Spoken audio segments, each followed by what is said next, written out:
মাশাআল্লাহ আব্দুল আওয়াল, তুমি আজ কোরআনের হাফেজ হয়েছো। তোমার জন্য আমি মন থেকে দোয়া করি। আমিও যদি কোরআনের হাফেজ হতে পারতাম। তারজিৎ, তুমিও ভালো করে লেখাপড়া করো, কোরআনের হাফেজ হতে পারবে। ঠিক আছে হুজুর। ঠিক আছে, যাও, আজকে তোমাদের ছুটি। আসসালামু আলাইকুম। এই, ছুটি হয়ে গেছে, তাড়াতাড়ি পালাই। কি ব্যাপার, জুতা সোজা করলো কে? আশপাশে তো কাউকে দেখছি না। এই তোমরা সবাই পড়ো, বা জবর বা, বা জবর বা, বা বা, বা জবর বা, বা জবর বা, বা বা। বাজাবর বা, বাজাবর বা, কে রে ওখানে? এই তোমরা এখানে বসো, আমি দেখে আসছি। আচ্ছা হুজুর। বাজাবর বা। এই কে তুমি?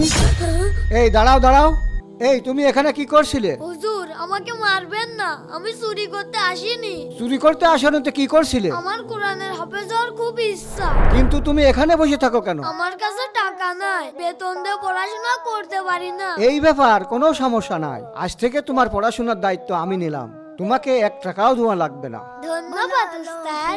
প্রিয় দর্শক, আমার জন্য সবাই কমেন্টে আমিন লেখুন।